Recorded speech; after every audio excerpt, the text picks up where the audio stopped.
Hey guys, this is your local friendly eating disorder therapist here. Actually, hold on. Let me change it to, okay. That setting usually works better.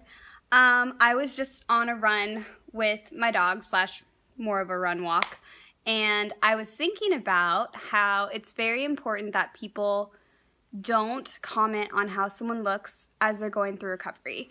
And even if it's something positive, even if you're saying something like, you look healthy or you look good, it can become problematic to somebody who has an eating disorder, because typically the eating disorder, it will twist those words, and instead of hearing the positive, instead of hearing I look healthy or I look good, they will hear things like, oh, I must have gained weight, or they must be saying that they can tell that I'm thicker, or there's actually something wrong with me. And so it sounds counterintuitive, but it's very important that you don't comment on how they look. The other piece of that is that it's important to also not comment on how other people look. So, going and pointing to somebody and saying, oh, they look so tan, or they look so pretty, or they look so thin. Again, it may be positive things that you're saying, but it kind of goes to reinforce that point for somebody who has an eating disorder, where they're very body focused, they're very image and appearance focused, at least some eating disorders. And so it's just reinforcing that message to them that appearance is super important. And that also applies to how you talk about your own body. A lot of the people, the loved ones of people who have eating disorders, don't realize that the way that they talk about their body also influences how they think the other person sees them. So even if you're saying positive things about your body, which honestly most of the time I feel like especially the moms are not saying positive things about their bodies, but even if it is positive, again, that's just kind of going to that point or it's just reinforcing that point that bodies are super important, image is super important, all of that.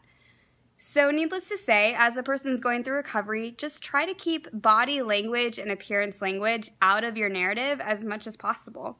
There are so many other wonderful and important things to talk about outside of how somebody looks. And so hopefully it won't be too hard for you to do that, but just try to make an extra effort to not have that dialogue.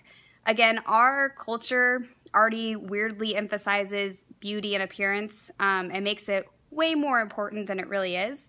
And that's not me saying, hey, appearance is not important at all, or that beauty isn't something that is appealing or attractive to people.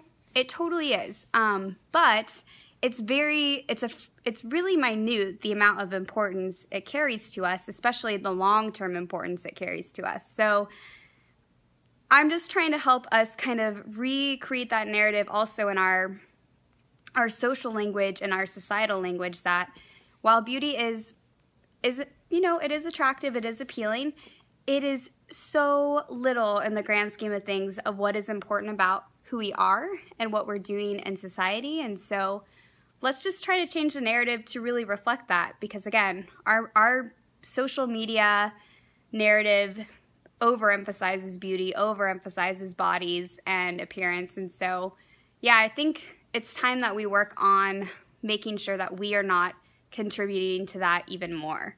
So anyway, that was just my thought for today, and I hope you guys are having an awesome week. Feel free to leave feedback and ask questions, and I'd love to answer them.